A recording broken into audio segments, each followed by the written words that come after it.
people in general just struggle thinking about their phone that way. Like, oh, it's the darn phone. It's ruining my life. But also it keeps me connected to all these people. How do I hold these two in my head? How to be patient.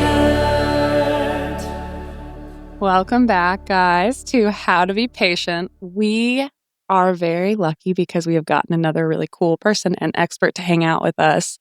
We have Dr. Felling with us today, who's going to talk with us more as our part 2 of hopefully many going forward, but part 2 of our DBT series. Dr. Felling, you don't know this maybe, but we have been in between DBT and existential psychotherapy and going back and forth for the last 4 episodes. And so we have been, if threads of existentialism come into our conversation today, that is why. But first of all, welcome to the podcast. I don't know if you want to give our listeners a little bit of your background and introduce yourself. Sure, yeah. So I am a licensed psychologist and an Linehan board certified expert therapist in dialectical behavior therapy, or DBT. I mostly spend my time now spreading the gospel of DBT through writing and speaking. My book, yes. Writing books, writing articles, being on podcasts like this one. And I'm not currently practicing, but almost my entire training and therapy giving practice has all been focused on DBT. So it's definitely the love of my clinical life, at least. And we have so many questions for you on how you ended up in this, and we'll get to that. As always, we do an icebreaker. And the icebreaker for today is related to DBT. And it is related to the kind of helping our mental, emotional world by taking care of our physical self. And so all 3 of us work in mental health. Many of our listeners are healthcare workers or in helping professions where they're very people forward, mental health forward, which takes a lot of regulation day to day. And so our icebreaker today is what each of our favorite, either within the classic please set of things in terms of I'm going to pull it up. You could probably list this off the top of your head, but treating physical illness, L is... That's also physical illness. It's physical one of the... This is why I can never remember this one. Understandably, it's one of the acronyms that Marcia kind of takes some liberties with, in my opinion. IL-ness. Exercise, balanced eating, avoiding mood-altering substances, balanced sleep, and then the last one is exercise. So the classic ones, or just ones you found, because there's definitely ones that I have outside of that I think are, all of us pick up things along the way that it's like, I have to do this, or I really do notice my emotion regulation, or just baseline is different. So that's our icebreaker for today. Yeah, mine is definitely, all of the police skills are useful, obviously. But the biggest one for my mood, I would say, is exercise. I love CrossFit. I love running. I'm a really athletic type of person, so exercise for sure. I do want to put a plug. There are some folks in the DBT field who are trying to make DBT more neuroaffirmative for neurodivergent folks. And so they've included an S at the end. So pleases. And they've made it talked about sensory health. And that's one that I've really started to deeply appreciate, kind of paying attention to sensory under and overstimulation and being more aware of that during my day. I love that. I feel like that's such a good ad, and also gets a lot of the things I'm thinking about in my head that like help me end or open days working in the hospital. Preston, do you have yours? I'm actually practicing mine right now. It's eating. I think like exercise is helpful to me, but honestly, if I'm hangry, I think that's like the greatest detriment to being able to use like effective coping skills. So I do this, I finish clinic and then I often have 15 minutes to get to this podcast. And like my number one priority is like, I need to eat so that I can be like present and banterous. Otherwise, like it's just not going to work. So I have some cheese right now. It's like Gouda that I got at Whole Foods, and then some crackers. And I'm trying not to chew into the microphone, but when we have breaks, this is my please skill that will be working actively. See, I love asking people this kind of question who I work with, because I didn't know that. I didn't know that we all have to eat, but that's your one, which ironically mine is sleep, and I'm in Boston. And so we always film at this time just because of like working with our producers, working with our weird schedules. And so we always end up filming until like 8:30, 9. Depends how things go. But I definitely start to fade outside of when we're filming the podcast around like 7:30 because I work out in the morning. And so sleep for me is definitely one. And I feel like nothing made me realize that as much as and sleeping at night specifically, as like being on nights or doing 24-hour shifts. Even when I got to sleep in the hospital, it was like I felt so out of my body and like sounds were so much worse for some reason, or just like you just feel nauseous after working at 24. And so I think for me, obviously no one's feeling great after 24, but sleep is such a big one. Yeah, it's like some people just don't respond negatively to not sleeping. Like I think what's profound to me about the please skills is seeing when some people aren't affected by them. Yeah. Like some people are like, yeah, just like, I don't know, I just forget to eat. Happens to me, and that could never be me. Or I had friends in med school, they just didn't need sleep that much, or they advertised it that way, led me to believe they didn't need sleep, because who knows, you're not actually Superman. Yeah, I've experienced that with clients too, kind of sleep being on the back burner, but then when you finally focus on it, it's like the thing that changes everything if we can get them to go to bed at a regular time. So yeah, I think they're all important. Yeah. It's interesting to think even because I feel like Preston, I tend to lean more that way of the like, I can be someone that eating is like not obvious to me, not in a like I'm avoiding it way, but it's kind of like it'll just simmer and I'll feel like fine. But I feel like last year I started wanting to like actually hit my like 5 a day of like produce and like eating more regularly. And I was like, oh, it's actually kind of nice, like not waiting to eat until 1:30, which I was Yeah. not doing on purpose. It was just like what would happen. I was like, wow, I actually don't feel tired in the morning now. Imagine that. Imagine that. Yeah. Yeah. So I think one of the things that really has drawn me to DBT has been some of the concrete things that it offers. The love of my clinical life, I don't know if we were talking about this on here. The love of my clinical life is ACT, but DBT comes in a close second. And mostly because I think it does offer all these different handholds on for people to be able to really concretely take from the abstract sky that can be psychotherapy sometimes and apply it to their life. And so before I ask you how you ended up being an expert in DBT and being, one of the actually Linehan certified true DBT disciples and teachers out here, I do have to say a correction to our last episode, in which I erroneously said that Marsha Linehan had died. She has not. I need our producer to not put any sound effects in there.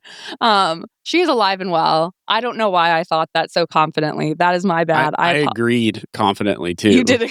I apologize to Marsha Linehan if you ever hear this podcast and are like, they're spreading lies about you. I am so sorry. Thank you to our listeners who commented. We can't get it right 100% of the time. And that was a big incorrect one. So my bad, formally. Marsha Linehan, you were very much alive. Yeah, and like you said, it's an easy mistake to make, I think, when you think about like the legend that she is. It almost feels like she should be historical. Yeah. For some reason, when I read her memoir, and I feel like for some reason I thought her memoir came out after she had passed away. So I was just wrong in multiple ways. But stepping around and moving away from my error, I would love to ask, like, how did DBT become, as you said, the love of your clinical life? Yeah, so I knew that when I was applying to grad schools, I wanted to research and work towards reducing suffering, specifically in the area of suicide and self-harm. And I was working at Mass Gen at the time when I was applying to grad schools, and I had my first taste of DBT there because there are some amazing DBT clinicians at the hospital. And they were doing a DBT trial for treatment-resistant depression, and I got to attend the skills groups, and it was really cool. And then I was very lucky to get into Rutgers University in New Jersey, and where there happens to be one of Marsha Linehan's students, Dr. Shireen Rizvi, working there. I wasn't her research mentee, but I worked with another person there in suicide, but then was able to train with her clinically. And it was very obvious, just like right away taking her class, everything about DBT just clicked for me. I'm sure we'll talk more about it, but even the concrete skills, the radical genuineness of the therapist, and the therapy relationship, and dialectics in general, and even like the ability for DBT to zoom in and zoom out, kind of hold both acute moments and like bigger life worth living cultural frameworks, like all sorts of big and small things in the therapy space that it just fit for me. And so I was lucky enough to get training in DBT throughout my entire graduate training and then to get more on internship. And yeah, I've been DBT the whole time, kind of unexpectedly, even if I didn't go to grad school for that. I'm just thinking about being in like med school, grad school, and actually like the like academic joy of finding something that you philosophically are like, oh, this is what I've been looking for. But then also concretely being in grad school and being like, DBT skills probably would be good, or are life skills, as they say. And probably I'm just imagining like if I had DBT skills in med school, how would life have been different? Absolutely. It was life changing for me personally in a number of ways. But as someone who was always emotionally sensitive and I studied suicide and self-harm because I had experienced some of that myself and I had a friend who died of suicide. And so it was very personal. And then learning these skills and really personally experience how transformative they are through my own life, but then also through the lives of my clients. It's really, it's hard not to fall in love, I think, when you do comprehensive DBT. Yeah. Yeah. No, I feel like one of the reasons I feel so connected to ACT is because I was diagnosed with OCD and like scrupulosity as a kid. And so I don't know that my therapist, who I eventually went to in med school, would have called what he was doing ACT. We've talked about this in hindsight. He is very ACT informed. And so it's definitely like a different thing when you're like, I have taken the medicine or I have done the therapy or the skills and applied it to my life. And not that it's the right fit for everyone, but like I know that this can be so life-changing. And I think that felt experience within the treatment is usually pretty helpful to patients if we can like offer it, even like not in a direct way, but in a felt sense with them. Mm-hmm. It sounds like Yeah. DBT made a lot of sense to you. Yeah, when I'm orienting a new client to the therapy, it was very easy to to convince them that this therapy would help them, not only because of the research base when it's someone with BPD or severe suicidality, being like one of the few therapies that can help in that way, but then on a personal level for anyone coming in with high emotions, it was so wonderfully useful for the therapeutic alliance for me to be able to say, like, actually, I totally get it. And this thing helped me and it's going to help you too. Like, I swear. And, it doesn't always work out the way you want it to, but there's always something in DBT skills that can help people. And that's another reason why I really like it. I think one thing I want to ask, I guess, is how you transitioned from the clinical side to working more like the way I found you and started following you is through your videos on TikTok, which as a chief teaching last year, I like showed to people as part of like my like little resident lecture, and I've shared, I think, in other ways, but I've found them so helpful. I know they're like actually on one of the like primary DBT websites too. So clearly, you have a gift for teaching. You have a gift for this work. How did you end up being in this more public facing space for DBT? It's definitely not something I ever imagined for myself in grad school, that's for sure. Yeah. I mean, I feel like I wasn't even a social media girly like in my personal life, so it felt like came out of left field. Yeah, I I was even late to the game in terms of TikTok. Like I didn't join in 2020 when there was the surge in COVID, but I think it was in late 2021 I read an article that blew my mind. And I think more people know this now, and I can't remember the exact data, but the article was talking about how some huge percentage of Gen Z people like using TikTok as Google, particularly for health information. And I I was like, what? Like, I can't imagine doing that. Oh yeah, I think it's about 60%. When we were at the APA, I think we went to like a conference that was discussing it or like one of the sessions. Not sure how the population has changed, but that was actually one of their like rallies was, your patients are getting, whether you like it or not, are getting their information at this source and you need to meet them where they're at. It's the water they're kind of drinking primarily from. Mm-hmm. Yeah, exactly. And so I downloaded the TikTok app, like I actually had avoided it, and typed in DBT and BPD and PTSD, and I didn't love what I saw. So I was like, okay, I guess if I can even just make basic psychoeducational information about this, I don't know how it'll go, but I can do it. And then one of my first videos, I still can't believe it. I came onto TikTok right around when the corn kid meme was taking off for the TikTokers out there. And I made a video about the DBT skills I heard in the corn kid song, and it did really well. And then I just had more fun from there. And I'm really glad I did it because it led to a lot of different opportunities and meeting people. And yeah, it's pretty cool. Yeah. So it was kind of born of a place of like, people are getting information here. I'm not seeing the information that I know from my like clinical and research work works. And like, if not me, who's going to put this information out there? Like and I wonder for you if there was any like, I don't know, maybe I hate the term imposter syndrome for a number of reasons that we won't get into, but like, what was it like did you talk to anyone that you were going to make a video? Was it like when you first posted, you were just like, no one's going to see this, so whatever? Like, what was your mental going into even just making something and posting it? I I had a lot of shame and social anxiety even thinking about going on. So no, I didn't talk to any of my colleagues because I wasn't sure what they would think about it. And so I'm like on the app kind of sitting and watching for, I don't know if it was weeks or months, but it was a while before I made content myself. And then I'm like at the gym one day thinking about it. And I'm like, you know what? I am like not walking the walk of a DBT therapist. And my very first video was about using opposite action to social anxiety and shame and making a first video. So for folks who don't know, opposite action is a skill from DBT that's all about reducing emotions that we don't want to be feeling because they're not helpful for us in that moment. And so I made a video about right now, I am practicing opposite action to anxiety and not planning and thinking, and I'm not going to edit this video and I'm just going to post it and see how it goes. And even that video, like none of the catastrophes happened. So it was useful for reducing that anxiety, and then it got easier from there. But imposter syndrome is real for sure. It is. I think the beef I have with imposter syndrome sometimes is that I think it's often like thrown out like very quickly to women of like, do you have imposter syndrome? And then also it's sometimes inappropriately thrown to people like of color or other people who are like very clearly qualified and then asked it. And then the second thing is there is one load bearing tweet for me that's like, it's not imposter syndrome if you're just like not qualified. And so that's the other side of the coin that's like, do you have imposter syndrome? Or like, I think of like myself as like a med student. It's like, girl, you just like, that wasn't, you just didn't know. You weren't like, I wasn't beating myself up. It was just like, it's not imposter syndrome if you don't know, sweetie. So that's my like one-sided beef with that term.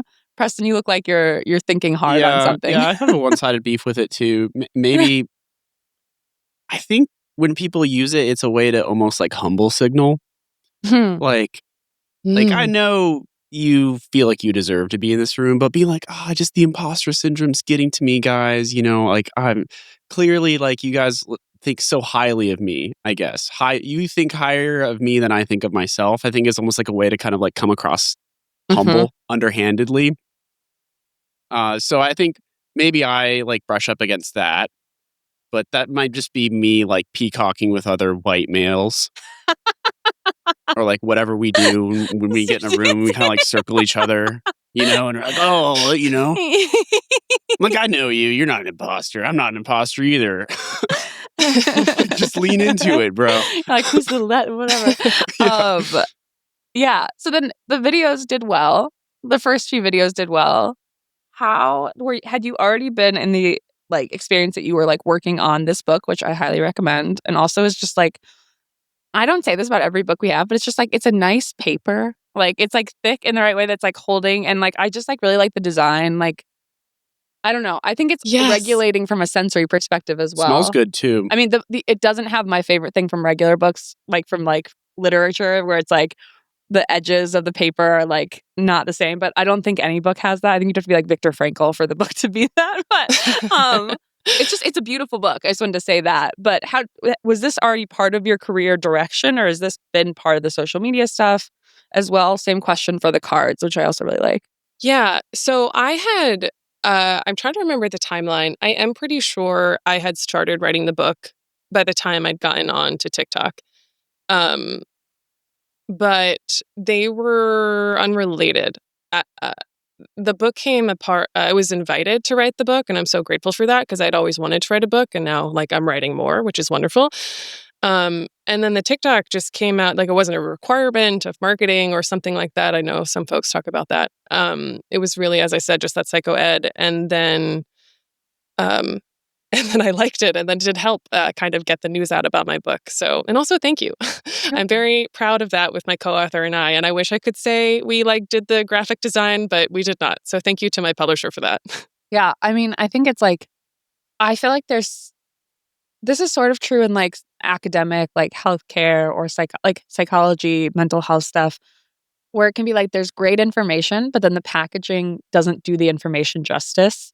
And I think that's like a conversation that when we were at APA or that we think about the podcast, that we all three of us think about with social media and then even with this book, that it's like, does someone want to have this on their shelf and therefore make it more likely that they'll pick it up and use it? How does it feel in their hands when they pull it off the shelf at their local bookstore? And does that feeling invite them to have more curiosity? So kudos to your guys' publisher, because I don't know that always happens in these kind of books. I agree. And especially the cards, like the pastel rainbow. Like I remember when my friend got the deck, they were like, it's like the Apple of mental health cards. It is. Just beautiful packaging. Yeah. Which like I brought these into clinic the other day and I was sitting with a couple of my co-fellows and a couple of attendings, and a couple of them both took pictures of them. Were like, I need to get these. So they saw them and they were like, again, they like the design. We're like, those would be helpful. One question I have for you that Preston and I talked about with the cards. So I think the book, how do you imagine people using the cards? Not like the tarot thing I posted. Although I still think that's a fun way to use it. Like, what do I practice today? Yeah. Yes. So the cards are probably going to depend on how their use is going to depend on how the person what their pre-existing knowledge of DBT is. There's pros and cons to this, but I did try to write them to be potentially helpful for both people with minimal knowledge and folks who'd been through a full round of skills, for example. So the way that I imagine the cards being most useful is there's so many acronyms. So even just studying and like memorizing things for folks who want help doing that. But then as kind of just prompts, like the thing that I really imagined was someone in DBT or self-studying DBT skills picking a card each day at random and then like reminding themselves what that skill is and then trying to practice that skill during that day or something like that. The other really hands-on thing that I have also personally found the cards useful for is creating coping plans. Mm-hmm. So I have some clients who are super visual, and it's helpful to be able to say, okay, for this cope ahead that I'm trying to plan for this upcoming stressor, what's on that plan? And having the cards like out in front of you and being able to move them around or take a photo of the cards in the line of what you intend to do, like that's some other ways you can play around with it. No, I think there's like a lot of ways I can imagine using them. And I think similarly, like I'm in child fellowship now, so I work with teenagers a lot in therapy. And I think one of the things I'm always thinking about for earlier teenagers, but also older teenagers, and maybe we should think more about for adults, is the sensory kind of aspect of learning, or the just other ways of approaching to actually make these things sort of grabbable in the moments of distress when they need them. And like if we only give them this like, I told it to you one time in a lecture, can you remember it on the most stressful emotional test of your week? Probably not. Like that's not, we know that from other ways of learning. And so I think that that's helpful. I also just always like giving people something, like this may be the psychodynamic part of me, but I like for there to be things that they can physically take, or just are more like, even if they can't physically take them, are kind of sticky to take out of sessions that we can keep referring back to build upon, instead of it kind of feeling like it goes to the ether after a session each time. And I think that these cards can be really helpful for that too. 100%. If you're willing to part with the card as a therapist, giving a card to a client each week to take with them as homework, basically. Mm-hmm. I think gamifying anything, especially in our generation, helps make it stick. You ever see those videos where it's like information about how, I don't know, a sawmill works, but they sing it in a song? And I'm like, dang, I locked in that whole time. So it makes me think of these games where, you play like Texas Hold'em, but reverse, and you like hold the cards on your forehead. Oh, yeah. Like, what is it? It's like, oh, you would use this when, yeah. So like you describe the skill and I have to guess what it is. You didn't eat before the podcast. You should have practiced your X skill. Like, oh, my please skill. Yeah, exactly. But I think even that, like, it allows you to interact with the information in a different way because unlike other therapies, I feel like DBT has a lot of information you have to consume, and it's also a kind of a language that you have to learn. So Mhm. you're both part therapy group and part classroom, I would say. And this, I think these cards really help with the classroom portion of it. Mhm. Mhm. I do, it's not mine, but I mentioned my mentor earlier, Dr. Shireen Mhm. Rizvi. She and one of my colleagues, Jesse Finkelstein, recently released a book too called Real Skills for Real Life. It's I've seen that fabulous. book. Yeah. Yeah, it's maybe even on my TikTok because I'm obsessed with it. It's really lovely. I'm trying to find a good page. They have made pictures of all the Yep. DBT skills, like, and they've created videos on YouTube. Jesse actually created a card game about DBT skills. I think it's called The Game of Real Life. So there are other folks approaching it the way that I'm trying to, that you all are describing, of like, how can we actually make these skills accessible to people where they're at? And traditional therapy, let alone traditional books and all of the things, don't always work for everyone. I think one of the things we try to do with our podcast, and I think one of the reasons that people like it, is not just because it's like we're making jokes or trying to make jokes and being entertaining, but because it's like we're taking these we're taking these concepts and we're playing them out, right? Or we're asking kind of weird questions about it that make it so that there's a slightly different thing for them to hold on to. Whereas I think both for the people who listen to our podcast to learn or are people listening to learn it just for themselves, it can be hard to keep all of this information in. And I think we know that also as like med students doing things like sketchy micro, which is like little cartoons that they were like, and then you remember this is in the picture because this antibiotic has this side effect, whatever. Um, and so, yeah, I think the like part of this mission of like getting DBT out to the public is asking why it's so slippery for people. And the first thing is just like knowing DBT exists, one. But I do think there's Mhm. been more public coverage on that in recent years with like some celebrities and influencers have talked about it or getting the therapy. I don't know if you've any like thoughts on that or experience of like, do you think the public knows about DBT more or do you think it's still not very well known? Both, not to Mm-hmm. be a DBT Not therapist, PD but like dialectic I about do, it. yeah, yeah. I do think that more people know about it. Like you said, people mentioning it, like DBT skills or DBT concepts or DBT specifically. Oh my gosh, what's the Marvel character who's green? Hulk. Um, Hulk. Like it was on the Hulk. Yeah, Yeah. I'm like, sorry. And like celebrity Selena Gomez talk, and I think Demi Lovato talking about Mhm. DBT stuff. So I think more people know about it, and there's still a lack of knowledge of, especially as you said, high fidelity DBT or comprehensive DBT being so useful as a treatment for BPD specifically is still super unknown, I think. Mhm. And so that's where maybe we have to try to keep getting the news out there. Yeah. Yeah.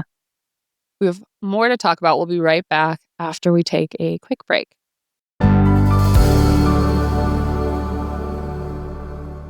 We know that a lot of people who listen to our podcast are also therapists and maybe running their own practices. And as someone who is brand new to the game of opening my own private practice, SimplePractice has been a really, really important tool for me. SimplePractice is an all-in-one EHR that is HIPAA compliant, HITRUST certified, and built specifically for therapists. It brings scheduling, billing, insurance, and client communications into one place, so you're not juggling multiple systems to run your practice. And one of the features that I'm really excited for that can help with the business side of things is automated reminders for your patients to help reduce no-shows, as well as other components of billing and insurance to make the business side a little bit less of a heavy lift. And if you're just starting out or growing your practice, there's also a credentialing service that can take the headache out of insurance enrollment, which can honestly be a huge lift. So if you're ready to simplify the business side of your practice, now's the perfect time to try SimplePractice. Do it with us. Start with a 7-day free trial, then get 50% off your first 3 months. Just go to simplepractice.com to claim the offer. Again, that's simplepractice.com. Before we get into a couple situations is maybe the wrong term, but a couple Situationships. no. Okay. We're going to do our usual thing where we act out some of this to make these concepts a little bit more, as we're talking about, concrete and memorable. Before we do that, I think one question I just selfishly want to ask you is, and this is, you can defer this question if you want to, but selfishly, I kind of want to ask you as a DBT therapist, what do you think DBT has to offer the problem of like teens, young adults, and adults with overusing screen time? Oh, Which I love asking this because I like thinking about this in the ACT perspective. And so selfishly, again, anytime I get a chance, I'm like, okay, like we had an art therapist on, and I was like, tell me your thoughts. So same question for you with DBT. Someone struggling with like, I'm on my phone for way too many hours, but I feel like I get stuck and I can't get off. Oh my gosh, I think it has a lot of potential benefit, actually. To my knowledge, I don't know if anyone is looking at this, but I just imagine it would be a really good fit. The same things that make DBT and DBT skills useful for substance use disorders, I think would be relevant here in terms of that addictive quality. And so mindfulness, like the ability even to just be aware of one's behavior on a cell phone, which is inherently so difficult, would be useful. DBT, there's so many techniques and skills that are designed to help a person change behaviors, whether do more things of that they want to be doing or do less of what they don't want to be doing. And that is all across the gamut of mindfulness, emotion regulation, but also behavior change skills. Setting up the environment, like changing your phone, changing the habit of how you use your phone, being willing to delete the apps, which is really hard to do, etc. But then grounded in, I imagine this would be relevant for ACT too, like really tapping into the why of doing that really hard thing because it is addictive and everyone is doing it. And it's really easy to do. So tapping into the values and the goals for like, okay, why do I want to spend less time on my phone, right? To make it easier to sustain that behavior change, which is going to be so hard. And the dialectic that my phone is not just evil and there to suck my time away. And it's also a tool that I can use, but it hurts me in these ways. I think that's people in general just struggle thinking about their phone that way. Like, oh, it's the darn phone. It's ruining my life. But also it keeps me connected to all these people. How do I hold these two in my head? Yeah. I think that's a great point because, I mean, and that is when you get split into those two sides, right? That's what makes the behavior change more difficult too, because you're either like, oh, my phone's the fucking worst and I can't do anything. Sorry, can I swear here? Yeah, every episode is rated E on our podcast. rated E for everyone's going to say fuck.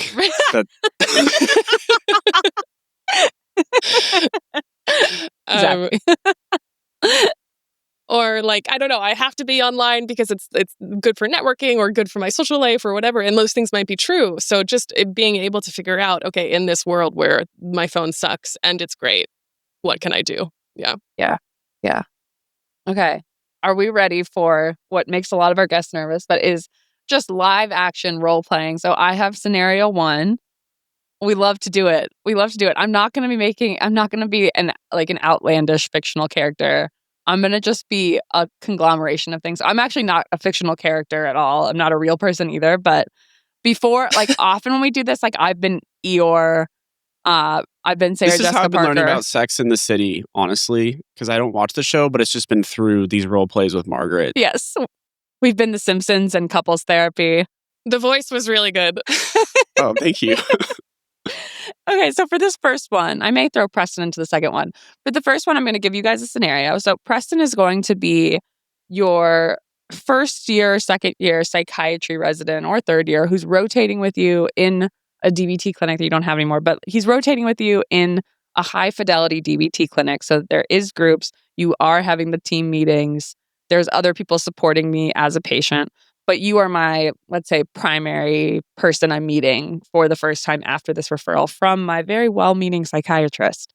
My clinical vignette is I am a 19-year-old college student with a history of binging and purging. At one point, met bulimia criteria, and then there's been question of if BPD is there, but main thing that they're worried about and wanting me to get help with is that I do struggle as well with self-harm in addition to purging. I self-harm via cutting. There's passive kind of chronic SI, but there's never been like an attempt or planning. And then I really struggle interpersonally with like emotion formation, attachment, and regulation. And one of the big things that's been hard for me lately is my college boyfriend broke up with me right before finals. And then I failed a few exams and I was self-harming really bad. And that got me upgraded level of care. So it is now a new semester. I'm coming in. It's February. And I'm coming into your clinic. I'm meeting you. And I'm a 19-year-old coming in to start doing DBT therapy one-on-one with you. And then also do groups eventually. That's our situation. And so I'm going to be that person and we're going to do it for 5 minutes. And so you can decide with Preston as your faithful and eager psychiatry resident if you want him to start with me and you'll be there, or if you want to start and how you guys want to do it. So I'll let you two pick Okay. that. Well, we can talk outside the room. Yes. So Margaret's in the room right now. I'm in the room. And she's been roomed. Okay. Hey. Or what's that Hey. other podcast? Knock knock. Hi. I'm the new med student. Our new psychiatry resident working with you today. Hi, nice to meet you. Or hey, Dr. Failing. I've heard a lot about DBT, so I don't know how to do this, but however you want to do it, let's go forward. So are you saying you don't know too much about DBT yet? Well, I mean, I know there's like those 4 pillars: the emotion regulation, interpersonal effectiveness, distress tolerance, and mindfulness. So, and I have done some mindfulness courses in the past before. And if I do say so myself, I think I'm interpersonally quite effective, though I don't know much about how to teach someone else about it. It's just kind of, I'm born with it. Wonderful. I think. Yeah. Okay. So since we're going to meet this person for the first time, when we start DBT, one of the first things you need to do is get commitment to therapy. We call it pretreatment in the first 4 sessions. So in this therapy, what we're trying to do in that pretreatment is get the person to understand what DBT is and how it might be able to help them specifically. And so I am leaning towards taking charge of this visit myself if you're not sure what DBT is. Yeah, I think that sounds good. Okay. So what we'll want to do, just so you know where my head is at when we go in to see the patient, is I want to get some basic information from her about what's going on and what she knows about DBT, and then probably introduce her to the biosocial theory of DBT, which is kind of the main underlying theory and model of emotion dysregulation in the therapy. Okay, so we're going to teach her about what DBT is, and really this is about getting buy-in from the beginning so that she's invested in her own care. Like, we can't be making this decision for her. She has to make the decision. 100%. In DBT, that's actually super important. We get really explicit commitment in a way that you don't necessarily get as explicitly in some other therapies because it's a lot of time and a lot of effort to do DBT. So we want to make sure that she's in it because it's going to get tough. Gotcha. Should be dialectic behavior commitment therapy. Really, I think. Sometimes it feels like that. Anyways, okay, I'll go in right after you. I'll be like a fly on the wall, except for when I talk. Yes. Yeah. Feel free to jump in and ask questions or validate if you want to. Okay, we're walking down the hall and hey, nice to meet you. Hi. Hi.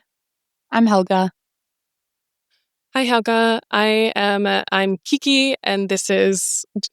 Oh, I'm Preston. Hey, nice to meet you. I'm a psych resident. Okay, cool. I'm a psychologist in the DBT practice, and I was told to come meet you because it sounds like I might be your individual DBT therapist if you decide to join the program. Yeah. I thought I already was joining the program. Oh, great. Well, so if you are fully bought in, I'm glad to hear that. And in the first few sessions together, I do want to get more information about you and tell you a little bit more about DBT to make sure you think it's a good fit. Because I know oftentimes people get referred and aren't too sure about it. Does that sound okay? Yeah. My psychiatrist, Dr. Duncan, just kind of like sent me here. So like I'm kind of a little bit like I definitely want, from what she described, I want to do this, but she's also just kind of like hurried sometimes and just refers me to things. So I'd love to hear more, I guess, about it. I know I meet with you and then I do like groups, and that there's like emotion regulation, but that's kind of like I looked on TikTok a little bit, but that's kind of all I really know about it. So I'm really open to it, and like things have been really hard, and she said it could help. Okay. Can you tell me a little bit about what she told you about it that makes you already think that it would be helpful?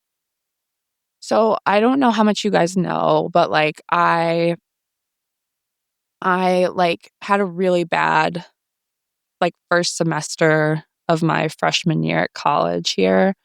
And I like I feel like I've struggled with like anxiety and like depression and stuff for longer, but like I don't know. I felt like I was able to kind of hide it more, just deal with it. But then my boyfriend from home and I like he broke up with me like right before finals in December, Arnold, and he like I'd like we'd been dating since high school. I like liked him. We'd been friends since we were kids, and then it was just like he was the only person who could ever like take care of me and like make me feel better. And it was just like I felt like the bottom dropped out from under my feet, and I like was self-harming. And anyway, I she was saying that like some of those feelings I was feeling and like the self-harm and some other stuff maybe like is part of how I respond to my emotions.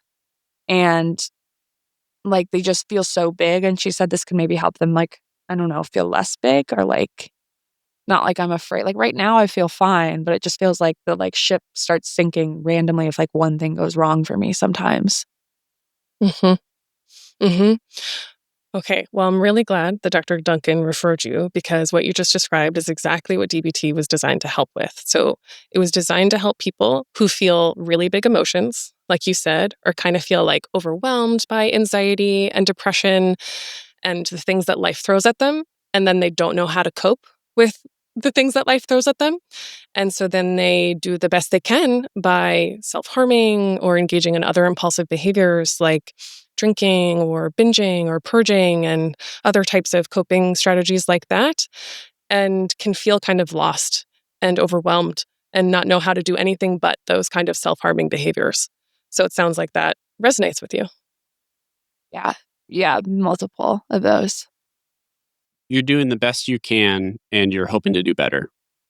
Yeah, I guess. I mean, I guess like I feel like it's hard because like my mom would always be like want me to like I felt like she didn't understand. And so it feels like I'm like would try to cope and it would be things that I like then felt worse about with how I coped. Like even this, like that I failed a bunch of my tests and like relapsed on self-harming. But then like growing up there wasn't like neither of my parents knew how to like help me. They'd kind of just be like do better. So I don't know. I think it makes me like a little scared to hear like I guess I'm hoping this isn't just going to be like a push through it. And that's kind of what's made therapy like not helpful for me before. It was like I felt like the therapists were just like, just get over it, like my parents. And if you could, you'd be doing that though, right? Like that's not Yeah. helpful. Yeah. Yeah.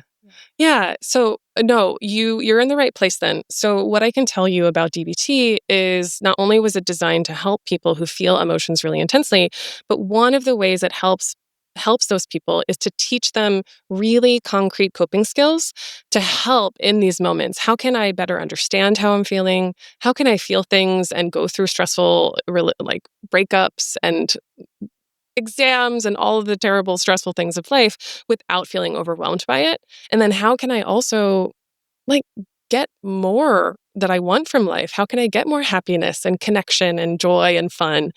Um, so the way that we do that is by, as I said, teaching those concrete skills and then helping you get to know yourself better and learn how to not only support yourself, but communicate with other people in your life so that they better support you. Because it kind of sounds like maybe you haven't had the support that you've wanted from your parents and some other folks besides Arnold. Yeah. I feel like I always am trying to like be thoughtful and really aware of everyone, but it feels like that's not it feels like my parents couldn't do it. And even with like my friends, especially like being new at school and like not knowing people, that it just I don't know, it feels sometimes like I'm like the only one who like cares. And I like know that's not true, but yeah.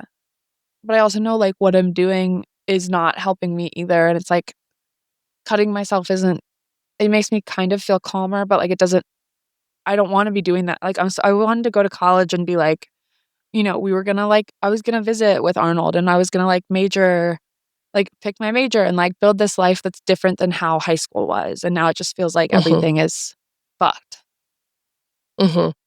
Yeah. Yeah. I guess that's like honestly how I've been feeling lately is like I can do day to day, but it just feels like I've always felt like this. And I'm like, on one hand, I'm like excited for this therapy, but I'm also kind of like, no one's been able to help me the last like 5 years. And yeah. Yeah. So, first of all, I'm not sure why you apologize when you said that life feels fucked. Like, you're allowed to swear in here. You're allowed to express anything you feel. Like, one of the things that I'll tell you more about is it's going to be super important that you are honest with me and that you tell me when I do things that annoy you, when I do things that let you down, that when the therapy feels like it isn't working.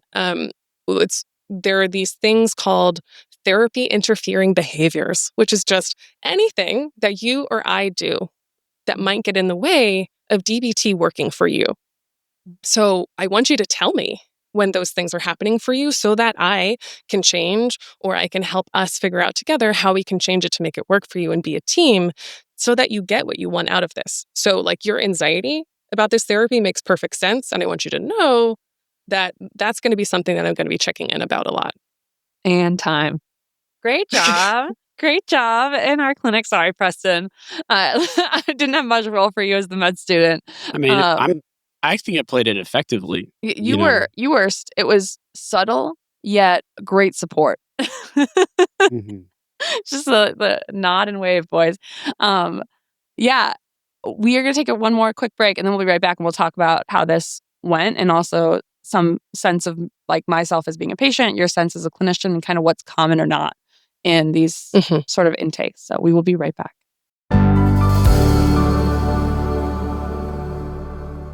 Okay, so one of the parts that we always do whenever we do one of these role plays is before I ask anything or Preston asks anything is we just say, as you know, how did that feel?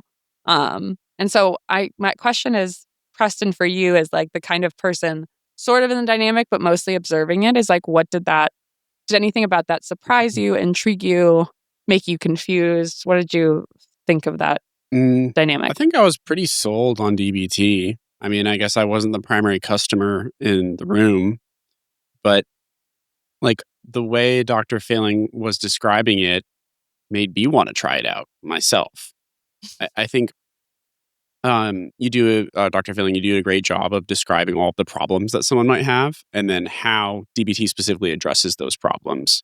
I think sometimes we go about it backwards where we're saying, here's all these things about the therapy and why it's so great. And also, you have these problems, so this therapy should be helpful for you. And so it's almost backwards that we'll present them.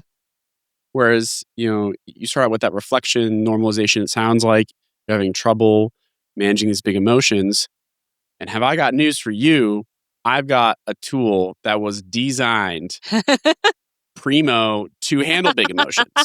And I was like, I need some of that, right? I'm like, card on the table, you know what I mean? So I just thought, even just as a student, I was like, okay, yeah, I'm buying this. Yeah, I really liked how, I mean, I think obviously anytime starting new therapy, like wanting your therapist to, as the patient, be like open and warm, but then also like clearly able to guide the ship. I think sometimes there can be times where it's like you leave the therapy, even as like a patient, but like you leave the therapy and you're kind of like, okay, even if I don't feel confident about what we're doing, if the therapist was like open to my feedback, right? Like, and I really like that you said therapy interfering behaviors is something either of us could do that would get in the way of us connecting, which I think is a rare but important humility to carry into any therapy. But also that was like, what you're talking about and you can respond to my concerns. And I think until there's more rapport built, that like ability to trust that this person knows how to drive is like an underrated part of rapport in therapy. So I really liked that as like the patient. Yeah. I mean, from my perspective as a clinician, really what I'm trying to do is what you both said, like kind of almost like a motivational interviewing session, really, to see like, what do you know about this? And then fill in the gaps if they're not there, but allow the person to already start convincing me that this is what they need. And like, I know what DBT is, but they know who they are. And this is something I will say explicitly to my clients before we commit of like, I am the expert in DBT, but you are the expert in you. And the entire therapy is going to be geared towards your life worth living goals, what is most important to you, what you want out of life, and everything is geared towards that. And we're going to be working really specifically and acutely and repeatedly on the same behavioral goals of like things you want to do more of and things you want to do less of that you will help define with me. Like, I'm not figuring that by myself. DBT is going to make someone stop self-harming. That's basically the only black and white thing we require of our clients, but everything else is like up in the air. So it's really about giving the client, and I hope Helga felt this, of like... Helga from Hey Arnold, by the way, for listeners listening. I figured. Oh. Yeah, I figured. I was like, telling can I me say more football about... head in there? I love that. Yeah. And starting to, in the back of my mind, I'm starting to see the things where I get to be able to jump on the biosocial model to teach Helga about like the ways that strong emotions show up for her and why that might be. And then the ways that it sounds like her parents and some people at school, I think, like invalidated her and contributed to those emotional difficulties, and say like, that's where we're going to try to change that pattern. Yeah. Yeah. I have a couple questions. One of the questions is, do you consider yourself, like, what is the difference between like DBT and radically open DBT? Ooh, so I don't have training in RODBT, but the main like theoretical and practical differences from my understanding is RODBT is more about helping folks who have emotion dysregulation that looks like over control. So anorexia, difficulties related to being autistic, like OCD, OCPD, that kind of thing.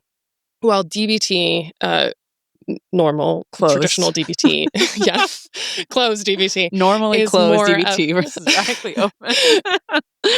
yeah, is more about emotion dysregulation that looks like under control, quote unquote. So impulsive behaviors or difficulties with sense of self, like lack of self-insight and knowledge or rules and values. It's really not that clean and simple. I've helped plenty people with closed DBT, with regular DBT, with those disorders, and with issues of over control and like perfectionism and things like that.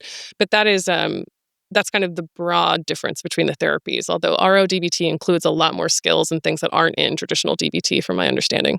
And is there a difference in like the orientation or the stance like of the therapist in RODBT, like in terms of outside of like skills? Like I'm just thinking of like, what is the feeling of like an analyst sitting in the room with you versus the DBT versus CBT versus ACT, whatever? Like, is there a difference in terms of the like humor and kind of equality in the room that you think about with classic DBT? Yeah. So DBT is a really, really flexible therapy where DBT therapists show up differently according to like their own personalities. And the thing that I have heard is, you just nailed it, of like RODBT therapists are much more likely to include humor and irreverence really actively. And like almost, I've heard, I only know one person who practices it. And the way he's described it, it's like being goofy on purpose. It's like trying to break social rules or social expectations almost as a way to create looseness and like fight the rigidity that can show up. Yeah. Interesting. I actually had some interaction with this. I had an attending who, like, I don't know if he was practicing radically open DBT or if he would describe it this way. Just off the rails. Yeah, he's just a guy discovering it. Cowboy DBT. You know how like how it's like the bow was invented both in Asia and South America. They just had different names for it. Yeah, that was him with radically open DBT. But he had therapy with a lot of OCD patients, highly restricted patients. And I remember one day we're walking and he goes, the thing about OCD patients is you got to introduce a little chaos, because that's what's going to get them to open up and start talking to you what actually matters. And he tells me a story about how he'll be sitting behind the desk and like asking, the patient, like, hey, you've been taking your meds? And they're like, yeah, I've been taking my meds. And he's like, really?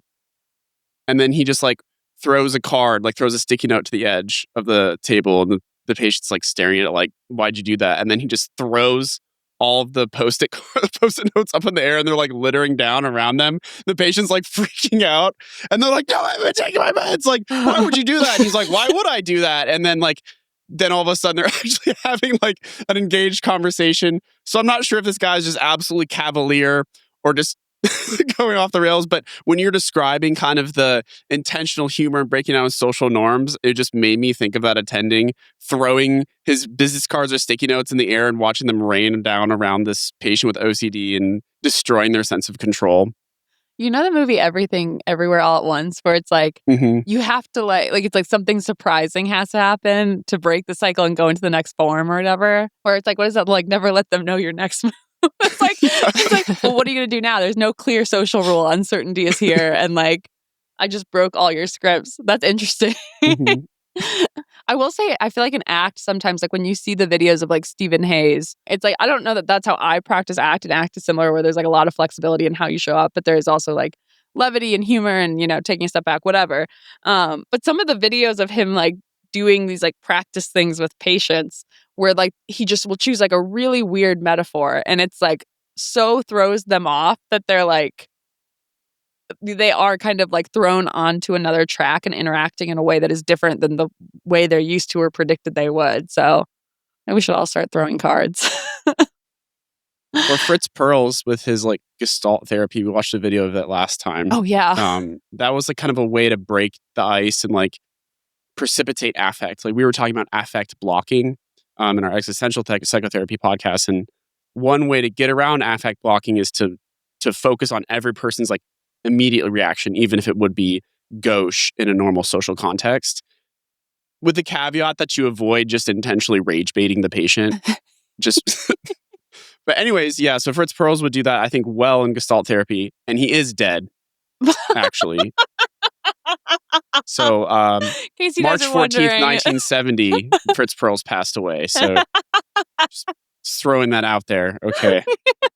I think you nailed it. For like the conceptualization in DBT would be the same. Basically like trying to support exposure and emotional experience. You know, I don't agree with CBT people that much, probably more than is actually necessary, but I will agree with them that at the end of the day, exposure is often king. We put different words around it. You can catch the next part of this on Patreon. It's patreon.com/happypatientpod. Dr. Feiling, where can people find you on the internet?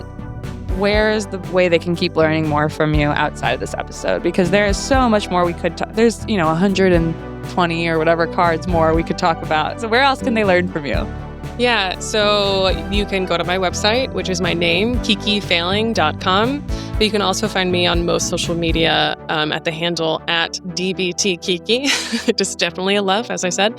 But I've also recently started writing on Substack, specifically focusing on LGBTQ mental health. So you can find me there under the Substack, How to Queer Joy. Which I believe is what you're working on for your next book, correct? That's right. When and what is the expected timeline for your next book to come out for our very engaged listeners? Yeah, so the LGBTQ plus mental health workbook will be coming out in June of this year, 2026. Cool. Amazing. Wow. Well, maybe we'll have you back on and we can talk more in depth about that new book, which I'm sure there's still so many things we could talk about DBT alone, let alone more like different approaches for LGBTQ plus clients that a lot of therapies and the history of therapy has not addressed well, which we talk about 100%. Yeah. Okay, great. Yeah. Well, thank you so much for coming on. Preston, do you want to take us out? Thank you for listening, for being here, letting us join you on your walks, in your runs, or your drives. Special shout out to Wandering on YouTube. They wrote, "This is the only thing I look forward to on Monday." And that's been weighing on me. Not in a good way. Like you've been with me, even on Tuesday, Wednesday, or Thursday. And right under that, Leighton Olson said, "Complete freedom is an impossible delusion. We are all in varying degrees of bondage." And that is just, I think, the perfect supplement to that. So thanks again for commenting. Tag yourself, I'm we waiting. read your Spotify comments and your YouTube comments, and they really do make our days. We do be in those Spotify and YouTube comments. You can always leave a comment there, or you can just send us a voice note on our website. We'll look through those as well. We are meant to do an episode reading off some voice notes. Might be coming soon too, but we do have them in the archive. You can find us on Instagram and TikTok at Human Content Pods, or contact the team directly at howtobepatientpod.com. Or our Instagram, How to Be Patient Pod. Yeah, it's like our mini Neopet between me and Margaret. We are closing. You never know who's answering. Plus, yeah, it's one of us. If we won't tell you who. If the word diva is said at all, it's me, as you guys know. Thanks again for listening. We're your hosts, Preston Roche and Margaret Duncan. Our executive producers are me, Preston Roche, Margaret Duncan, Will Flannery, Kristen Flannery, Aaron Corney, Rob Goldman, and Shanti Burke. Our editor and engineer is Jason Portizo. Shout out Jason for all the music and sound effects you give us, and cutting and uncutting. And fixing my lighting. Our music is by Mervins V. To learn more about our program disclaimer and ethics policy, submission verification, licensing terms, and our HIPAA release terms, go to howtobepatientpod.com or reach out to us at howtobepatient@human-content.com with any questions or concerns. How to Be Patient is a human content production.